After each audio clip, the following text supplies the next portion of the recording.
Fatima Shirazi homemade product इस्तेमाल करने से 1 मंथ में 10 kg तक आप अपना वजन कम कर सकते हैं। Golden heights colony, pillar number 213, Rajendra Nagar, Hyderabad.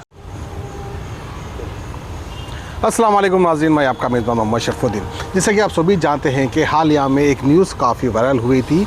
शहर हैदराबाद की मशहूर व मारूफ हस्ती, एक मशहूर व मारूफ पॉलिटिशियन जिसका नाम है अमजदुल्ला खान, जिनका हालिया में एक्सीडेंट हुआ था। उसके बाद यशोदा हॉस्पिटल में एडमिट थे। उसके बाद जो इनका ट्रीटमेंट चला, इनके हाथ की सर्जरी भी हुई। बात उसके जो है अमजदुल्ला खान ज़रा चर्चों में कम आने लगे, क्योंकि अब ख़ासकर जो है बकरीद की ईद का मौक़ूफ़ है। इस मौके पर जो है अमजदुल्ला खान अपने घर में कम और सड़कों पर ज़्यादा रहा करते थे। आजकल सड़कों पे सन्नाटा नज़र आ रहा है। वजह अमजदुल्ला खान साहब आराम कर रहे हैं। आखिर ये आराम कब तक करेंगे और पब्लिक के बीच में कब आएंगे? आवाम को एक बेचैनी सी लगी है। उसी के ताल्लुक से आज हम खुसूसी मुलाकात कर रहे हैं अमजदुल्ला खान साहब से। अमजदुल्ला खान साहब, कब तक आप तैयार होंगे, कब तक आप रेडी होंगे, कब आवाम के बीच में आएंगे? आवाम बेचैन बेकरार है आपको देखने के लिए। अस्सलाम वालेकुम शरफू भाई और सच न्यूज़ के तमाम नाजरीन के लिए, और मेरे बड़े भाई है शरफू भाई, छोटा हूँ आपसे जी। तो बहरहाल मेरा जो है आज से 1 माह पहले यानी पोलिंग के सेकंड डे मेरे एक रिश्तेदार के लड़के को हार्ट अटैक हुआ था। मैं फजर की नमाज़ पढ़ के बैठा हुआ था, अचानक मुझे फ़ोन आया तो मैं गया। तो मैं 2 व्हीलर पे गया था क्योंकि घर से क़रीब में यशोदा हॉस्पिटल गए। जब तक वो लड़के का इंतकाल हो गया, मेरी यंग एज 35 ईयर्स, और मैं जब वापस आ रहा था तो चंचलगुड़ा जेल के क़रीब में एक बड़ा आयरन पार्टिकल मेरे टायर में आने से मैं तकरीबन 2-3 कुलाटी खा के गिर गया मैं, जिसकी वजह से मेरे को ये शोल्डर से लेके यहाँ तक 3 फ्रैक्चर आए और एक पैर में भी एक फ्रैक्चर आया, और तकरीबन 5 दिन हॉस्पिटल में रहा। मेजर सर्जरी हुई मुझे। तो आप जैसे दुआ गो लोगों की वजह से ऑपरेशन सक्सेस हुआ, और ऑपरेशन सक्सेस होने के बाद में अभी मुझे जो है रेस्ट बोले हैं। काम तो पूरा मैं कर रहा हूँ, लेकिन पब्लिक में मूवमेंट, क्योंकि रोड पे गड़े बहुत है और पब्लिक मूवमेंट में धचका अगर लगेगा तो प्रॉब्लम आएगा फिर से बोलकर मैं थोड़ा डॉक्टर्स एहतियात बोले हैं। लेकिन मैं अपना यहाँ पर जो फार्म हाउस में मेरा कैंप ऑफिस है, ये 24 घंटे काम कर रहा है। आप देख रहे हैं कि पिछले 2 महीने से ये जुल्म और सितम का सिलसिला चल रहा है। आपको मालूम है कि सच न्यूज़ में आप मुसलसल 9 साल से मेरा साथ देते आए हैं, और क़ुरैशी कम्युनिटी का आप साथ देते आए हैं, और आपके पिछले 9 साल से आप ख़ुद कई केसेस जो है मंजर आम पर लाए हैं। तो ये तकरीबन एक तेलंगाना आज़ाद होने के बाद से 2014 से लेके 2024 तक ये नया एक जुल्म चालू हुआ। सबसे पहले तो मैं आपके नाजरीन को ये बतलाना चाह रहा हूँ कि बैल के ऊपर कोई पाबंदी नहीं है। बैल काटने पे, बैल ट्रांसफ़र करने पे, बैल पालने पे कोई पाबंदी नहीं है तेलंगाना में। लेकिन ये हो रहा था, बैल के नाम पर गाड़ियों को रोक के शरपसंद अनासिर, आप चाहे उसका नाम कालू सिंह बोलिए, राजा सिंह बोलिए, जो भी नाम रखना चाह रहे हैं, ये लोग क्या कर रहे थे, बिल्कुल पुलिस स्टेशन से 100-150 फीट दूर पे ये वाक़यात पेश आ रहे थे। मार के जानवर खींच रहे थे और पुलिस खामोश तमाशा थी। तो जब बर्दाश्त नहीं हुआ मेरे को ये देख के वीडियोस, तो मैं जब रोड पे आया लास्ट ईयर, हम रोड पे आने के बाद से हम स्टार्ट किए नागुल चिंता से और रामोजी फिल्म सिटी से, जहाँ पर ये लोग जो गुंडा अनासिर ये जो कर रहे थे, तो हम खुद जाके वहाँ पर हमारे वॉलंटियर्स के साथ में उनका मुकाबला करने की कोशिश किए। जैसा ही मैं मैदान में उतरा तो पुलिस हरकत में आई, एक्टिव होके ये शरपसंद अनासिर का रोड पे जो जानवरों को रोकने का सिलसिला ये बंद हो गया। ये तो आपको मालूम होना चाहिए कि अब मेरा रोड पे आना ज़रूरी नहीं है, इसलिए कि वो जो आरएसएस, बीजेपी, हिंदू युवा वाहिनी, पशु रक्षा समिति, गौ रक्षा समिति, ये जो भी है, यानी एक अम्ब्रेला के नीचे काम कर रहे हैं पूरे, नामा मुख्तलिफ है इनके। तो ये लोग जानवरों को रोक रहे थे, पुलिस खामोश तमाशा थी, इसलिए अमजदुल्ला खान रोड पे आया था।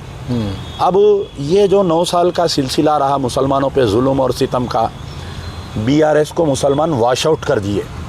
चाहे वो मसाजिद की शहादत बोलिए, आलेर एनकाउंटर बोलिए, आप वफ़ की जायदादों की तबाही बोलिए, जो भी था, तो अब आई कांग्रेस की सरकार। कांग्रेस की सरकार को वोट देने का सबसे बड़ा मकसद ये था तेलंगाना के मुसलमानों का कि हम जो है राहुल गांधी की कांग्रेस को वोट दिए, हम जो है प्रियंका गांधी की कांग्रेस को वोट दिए, हम सोनिया गांधी की कांग्रेस को वोट दिए। जो राहुल गांधी पूरे हिंदुस्तान में फिरकर आरएसएस से मुकाबला कर रहे हैं, वाहिद गांधी फैमिली और लालू प्रसाद यादव फैमिली और अखिलेश यादव फैमिली, ये 3-4 फैमिलीज ऐसे हैं जो हिंदुस्तान में बीजेपी से मुकाबला कर रहे हैं। तो हम ये देखकर, चाहे वो आप कर्नाटका के मुसलमान बोलिए, तेलंगाना के मुसलमान बोलिए, एन मास कांग्रेस की तायद में वोट दिए, जिसकी वजह से यहाँ पर रेवंत रेड्डी चीफ मिनिस्टर बने और कांग्रेस की सरकार यहाँ पर बनी। लेकिन आप देखिए, बड़े अफसोस की बात है, बड़े दुख और गम के साथ मुझे ये कहना चाह रहा कि जब से रेवंत रेड्डी साहब यहाँ पर चीफ मिनिस्टर बने, लॉ एंड ऑर्डर तो टोटल फेलियर हो गया है। कल तक जो गौ रक्षा समिति, पशु रक्षा समिति, बीजेपी, आरएसएस वाले जो जानवरों को रोक रहे थे, ये 2 महीने से पुलिस वाले रोक रहे हैं। यानी पुलिस डिपार्टमेंट उनका काम कर रहा है, गौ रक्षा समिति का बोलिए आप, पशु रक्षा समिति, एंटी सोशल एलिमेंट्स का। तो पिछले 2 महीने से आप गौर करिए कि हर पुलिस स्टेशन में बैल को पकड़ ले रहे हैं, किसी ना किसी वजूहत के बुनियाद पर। कभी बोल रहे हैं आपके ऊपर जो है एट्रोसिटी। पिछले 9 साल में कम से कम मेरे पास रिकॉर्ड है कि 100 करोड़ रुपए का जानवर मुसलमानों का गिरफ्तार करे, गाड़ियां गिरफ्तार करे, केसेस में बुक करे। ये 2 महीने में जो पिछले 9 साल में जुल्म नहीं हुआ, ये 2 महीने के अंदर ये जुल्म हो रहा। मैं आपसे ये बात पूछना चाह रहा हूँ कि क्या ये जुल्म कहाँ होता था? साइबराबाद और रचाकुंडे में होता था। साइबराबाद रचाकुंडा छोड़िए, आप हैदराबाद में ये जुल्म हो रहा। आपको मालूम है कि सबसे मलकपेट में पुलिस वाले एसीपी 3-4 सर्कल जाके एक बेचारा बैल लाया, कोई अंबरपेट के हाफिज साहब है, माजूर है, उन्होंने पिछले 20 साल से कारोबार कर रहे हैं, उन्होंने ला के अपनी एक प्राइवेट बाउंड्री में उन्होंने जानवर रख दिए। रोड पे भी नहीं है जानवर, प्राइवेट बाउंड्री में जानवर रख के जानवर बेच रही। तो हमारी पुलिस वाले वहाँ पर जाके, जब आदमी अवेलेबल नहीं है, डोजर ला के गेट तोड़े, उसकी गेट तोड़ के जानवर को ज़बरदस्ती लेके गए। मुकामी एमएलए मौजूद थे। आपके ही सच न्यूज़ पे बाद में एमएलए साहब आके ये बोल रहे हैं कि मैं हाई कोर्ट का ऑर्डर लाके वो जानवर को छुड़ाया। आप हाई कोर्ट क्यों गए? आपका काम था, आप वहाँ धरना दे के बैठ जाना था जहाँ पर जानवरों को लेके जा रहे थे। आप उस इंस्पेक्टर से, उस एसीपी से, उस डीसीपी से आप पूछना था कि क्या तेलंगाना में बैलों के ऊपर पाबंदी है, क्या बताइए आप नहीं पूछे। आप हाई कोर्ट को गए। आप हिम्मत बढ़ गई पुलिस वालों की। हिम्मत बढ़ने के बाद में मोइन बाग में एक एमआईएम का सदर है वहाँ का, जिसका नाम है हाजी आइल, उसके लड़के लाके तकरीबन 27 जानवर रखे थे बेचने के लिए। हर साल कारोबार करते वो लोग। पिछले 10-15 साल से मैं देख रहा हूँ। वहाँ पर आईएस सदन, संतोष नगर पुलिस, एसीपी संतोष नगर 6 घंटे लाके गाड़ी लगा दिए, पूरे साउथ जोन, ईस्ट जोन को लाके वहाँ पर टास्क फोर्स को लगा के वहाँ से जानवर लेके गए। आपके तकरीबन 8 कारपोरेटर, 2 एमएलए आए, नाकामयाब हो गए, जानवर लेके गए। आज की तारीख तक उसको जानवर नहीं मिले। आप बताइए ये जुल्म और सितम क्यों हो रहा है? कल जो 2 दिन पहले कमिश्नर ऑफ पुलिस एक मीटिंग लिए, सालारजंग म्यूजियम में मीटिंग लिए। अफसोस की बात है, अरे एमबीटी को नहीं बुलाए, होना बोल के नहीं बुलाए एमबीटी को। इसलिए नहीं बुलाए कि एमबीटी इक़्तिदार की आँख में आँख डालकर गुफ्तगू करती है। एमबीटी हुकूमत के गिरेबान पकड़ के बात करती है। Commissioner of police intentionally MBT को अवॉइड करे, वो मीटिंग में बुलाए उलमा, मशाइखीन, 2 एमएलए की मौजूदगी, लेकिन वहाँ पर 150 आदमी मौजूद थे। कुरैश कम्युनिटी के भी लोग थे, ताजरीन थे। बात क्या हो रही? साफ़ सफाई की बात हो रही है। आप बताइए, हमको ऐसा पेश कर रहे हैं कि साफ़ सफाई करो। अरे इस्लाम आधा ईमान, आधा सफाई आधा ईमान है हमारे पास। क्या हम इतने गए गुजरे हैं? बताइए आप, हमारे को आप सबक सिखा रहे हैं। कोई किसी की हिम्मत ये नहीं हुई कि commissioner of police Srinivas Reddy साहब से पूछने की कि आपको किसने इख्तियार दिया। मेरे पास एनिमल, देखिए मैं आपको बतलाना चाह रहा हूँ कि एक कोर्ट का ऑर्डर आता है घर तोड़ने का, इलीगल कंस्ट्रक्शन है। बल्दिया जाके अगर कोई इलीगल कंस्ट्रक्शन तोड़ ली तो पुलिस स्कॉट करती।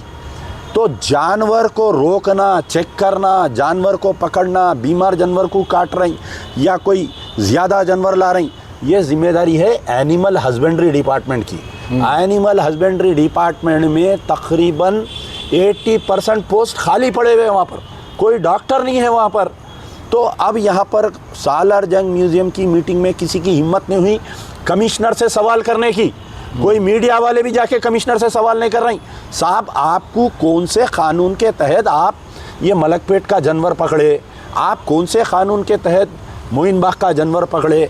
आप कौन से कानून के तहत जो तालाब कट्टे में जानवर, पुलिस वाले आके IS सदन, संतोष नगर, भवानी नगर वाले फ़ोटोज़ लेके जा रहे हैं। आप आपके घर के बाहर जानवर बने या कोई कारोबारी आदमी ला के मेरे घर के सामने बन के अगर कारोबार कर रहा तो फ़ोटोज़ लेके केसेस बुक कर रहे हैं। जिस तरीके से जैसा मास्क नहीं लगाए बोल के मस्जिदों के ने ठहर के जो केसेस बुक कर रहे थे, आज तक लोग कोर्ट को फिर रहे हैं, वैसे केसेस बुक कर रहे हैं। आप बताइए, क्या खाली मुसलमानों का त्यौहार रोड पे होता? क्या बताइए आप, क्या मुसलमानों क्या होली रोड पे नहीं खेलते? दशहरा रोड पे नहीं होता? गणेश का जुलूस रोड पे नहीं जाता? रामनवमी का जुलूस रोड पे नहीं जाता? बताइए आप।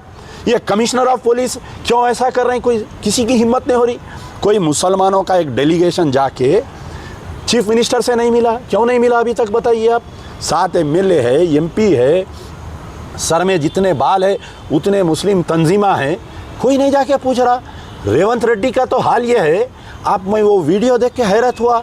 आप जो है सेक्रेटेरिएट में लाके गौ पूजा कर रहे हैं, आप वहाँ पर घर में लाके आप गौ पूजा कर रहे हैं। आप करिए, आप हिंदू है, आप पूरा अपने हिंदू मज़हब पे उतरिए आप, लेकिन you are the chief minister of Telangana.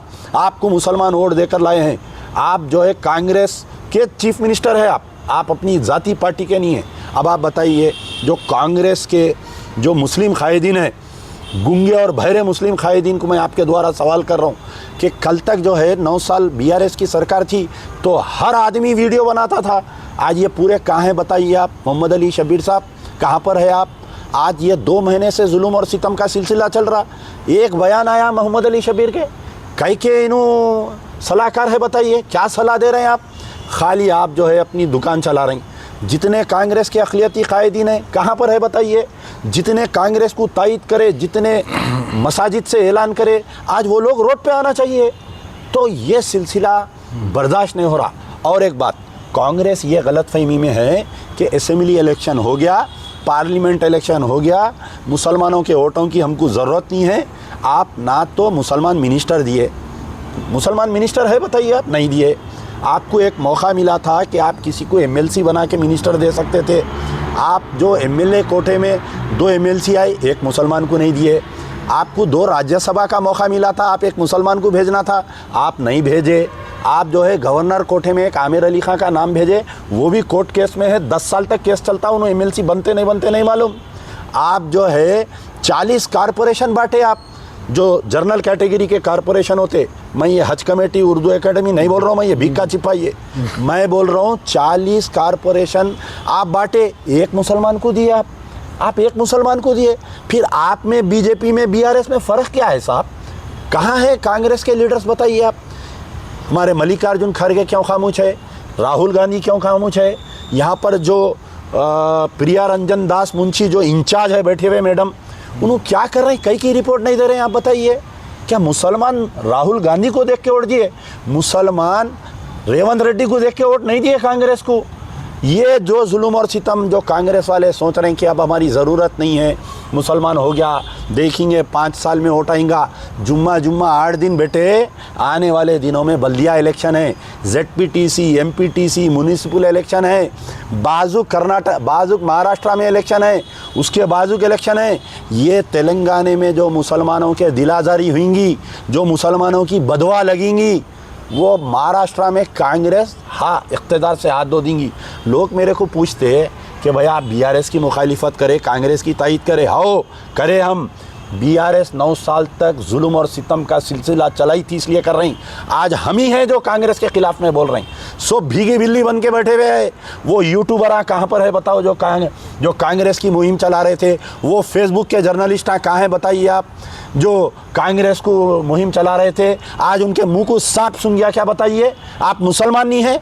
आप मुसलमान ताजिरों का दिल नहीं रखते? आप क्या मुसलमानों का नुकसान आप क्यों नहीं डाल सकते अपने फेसबुक पे? आप सोशल मीडिया की एक ताकत है, आप क्यों नहीं इस्तेमाल कर रहे हैं? आपको क्या लालच मिली आप बताइए आप मेरे को? तो ये वाक़या, ये नंगा नाच है। मैं यकीनन आपका शुक्रिया अदा कर रहा हूँ कि कई लोग जो है इस मौजू पर गुफ्तगू करने के लिए भी डर रहे हैं आजकल। आप आए, आप आकर इतनी बड़ी यहाँ पर आज मेरे से इंटरव्यू ले रहे हैं आप। नहीं, अब सवाल मेरा आखिरी ये रहेगा आपसे कि मुसलमान करे तो क्या करे। बीआरएस को साथ दिए, उसका हाल देख लिए, अब कांग्रेस को दिए, उसका भी हाल देख रहे हैं, अब बीजेपी को तो मुसलमान वोट देता नहीं, आखिर करे तो क्या करे। एक तरफ कुआ है तो एक तरफ खाई है, क्या करें।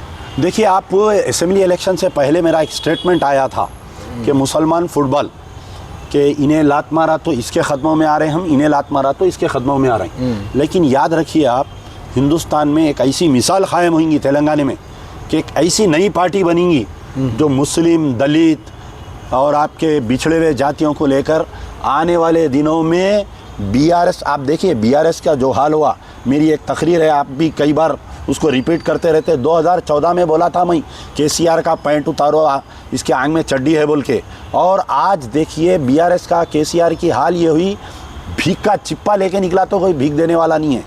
तो इंशाल्लाह आने वाले दिनों में अगर ये रेवंत रेड्डी को कंटिन्यू रखे लोग, ये एंटी मुस्लिम पॉलिसीज अगर कंटिन्यू रखे, कांग्रेस वाले अगर जल्दबाजी में फैसला नहीं करे, कुछ अगर मुस्लिम मिनिस्टर नहीं डाले, चेयरमैन्स नहीं दिए, एमएलसीज नहीं दिए, ये जुल्म और सितम का सिलसिला नहीं बंद करे, एक नई ताकत उठेंगी तेलंगाना में जो कांग्रेस और बीआरएस दोनों का सफाया कर देंगी।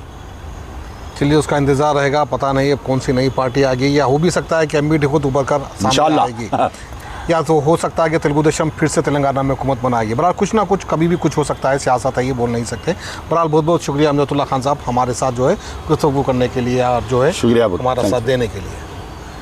फातिमा शिराजी होममेड प्रोडक्ट इस्तेमाल करने से 1 मंथ में 10 केजी तक आप अपना वजन कम कर सकते हैं। सबसे कम दाम में वेट लॉस का तरीका हमारे यहाँ मौजूद है, वो भी no side effect, no diet, no exercise के साथ। आज ही कांटेक्ट करें फातिमा शिराजी होममेड प्रोडक्ट से और अपने आप को खूबसूरत बनाएं।